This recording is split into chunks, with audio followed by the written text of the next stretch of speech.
Hello dear listener, आप सभी का स्वागत है हमारे यूट्यूब चैनल डियर लिसनर पर। तो आज की जो कहानी है और जीवन का जो सबसे बड़ा सीख है ना कि हमें खुश रहना चाहिए। तो आज बात करने वाले हैं हैप्पीनेस पर। तो शुरुआत करते हैं कि क्या आप कभी सोचते हैं कि जीवन की सच्ची खुशी किस में है? हम सभी जीवन में खुश की खोज में रहते हैं, लेकिन क्या आपने कभी सोचा है कि खुशी का वास्तविक स्वरूप क्या है? आइए इस कहानी के माध्यम से आपको पता चलेगा। तो कहानी की शुरुआत होती है आनंदपुर इलाके से। आनंदपुर इलाके के राजा कुंवर सिंह जी बड़े अमीर थे। उन्हें किसी भी चीज की कमी नहीं थी, फिर भी उनका स्वास्थ्य अच्छा नहीं था। बीमारी के मारे वे सदा परेशान रहते थे।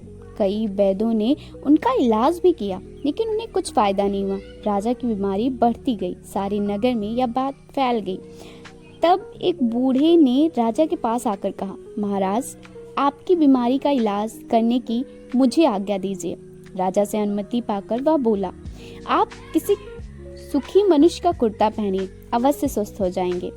बूढ़े की बात सुनकर सभी दरबारी हंसने लगे, लेकिन राजा ने सोचा, इतने इलाज किए हैं तो एक और सही करके देखते हैं। राजा के सेवकों ने सुखी मनुष्य की बहुत खोज की, लेकिन उन्हें कोई पूर्ण सुखी मनुष्य नहीं मिला। सभी लोगों को किसी न किसी बात का दुख ही था। अब राजा स्वयं सुखी मनुष्य की खोज में निकल पड़े। बहुत तलाश के बाद वे एक खेत में जा पहुंचे। जेठ की धूप में एक किसान अपने काम में लगा हुआ था। राजा ने उससे पूछा, क्यों जी, तुम सुखी हो?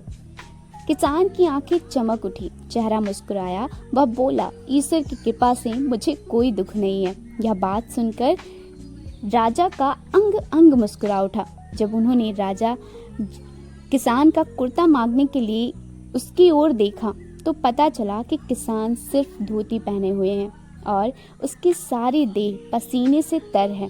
राजा समझ गया कि श्रम करने के कारण ही यह किसान सच्चा सुखी है। उन्होंने आराम चैन छोड़कर परिश्रम करने का संकल्प लिया। थोड़े ही दिनों में राजा की बीमारी दूर हो गई। तो इस कहानी के माध्यम से हमें यही सीख मिलती है कि सच्ची सुखी उन चीज़ों में नहीं है जो हमें मिलती हैं, बल्कि उन प्रयासों में है जो हम खुद करते हैं। तो इसीलिए कुछ चीज़ें हैं जो हमें अपनी लाइफ में ऐड ऑन करना चाहिए, उसे शामिल करना चाहिए। अपने जीवन में मेहनत और समर्पण को शामिल करें, इससे आपको सेटिस्फैक्शन मिलेगा। बाहरी दिखावे से ज़्यादा आंतरिक संतोष पर ध्यान दें। खुश रहने के लिए सादगी अपनाएं। अपने वर्तमान जीवन को स्वीकार करें और छोटी छोटी खुशियों के सहारे इससे आपके जीवन में अधिक सुखी आएगी और आप खुश भी रहेंगे। तो इसीलिए स्वस्थ रहिए, मस्त रहिए और मेरे साथ सुनते रहिए डियर लिसनर।